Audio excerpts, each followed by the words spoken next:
So what happens when Donald Trump and Volodymyr Zelenskyy sit down at Mar-a-Lago to talk peace, all while missiles are hitting Kyiv? It's a huge diplomatic moment, for sure.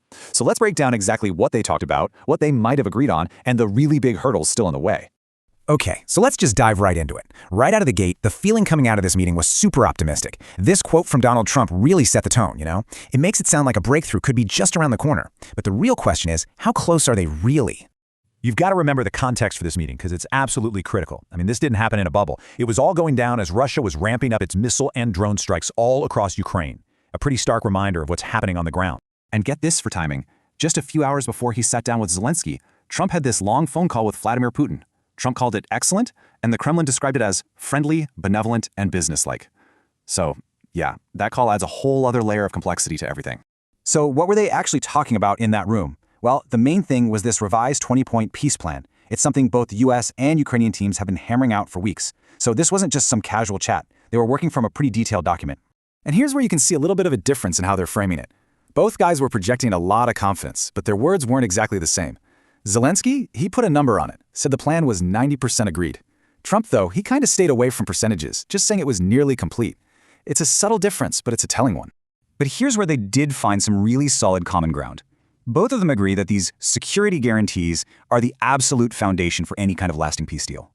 Basically, these are promises from other countries to help defend Ukraine if it gets attacked again. It's the bedrock they're trying to build everything on. All right, so it all sounds pretty good so far, right? Well, not so fast. It wasn't all smooth sailing. That last 10% of the deal, it's packed with huge, unresolved issues.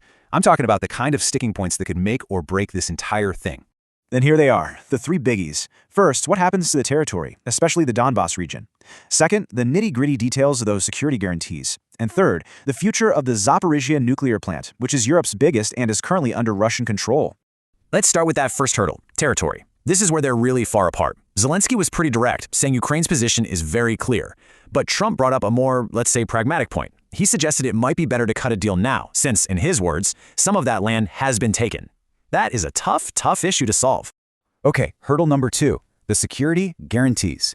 Now, while they generally agreed on this, the devil's in the details. You can see here Zelenskyy is saying, yep, 100% on board. Trump is a bit more cautious, calling it 95% done.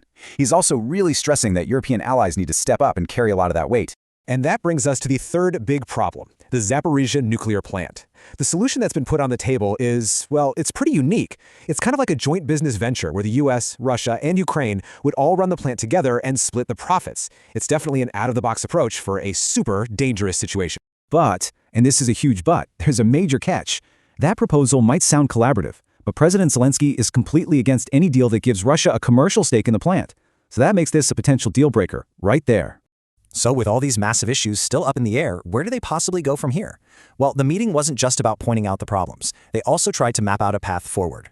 And this is pretty interesting. You can really see a shift in Donald Trump's public statements. Remember, he once famously claimed he could end the war in 24 hours. Now he's admitting how incredibly complex this all is, saying this is not a one-day process deal. And they did lay out some clear next steps. Their teams are supposed to meet again as soon as next week. After that, there's talk of a bigger summit in Washington this January. And Trump himself put a timeline on it, saying a final decision, one way or another, will be made in a few weeks.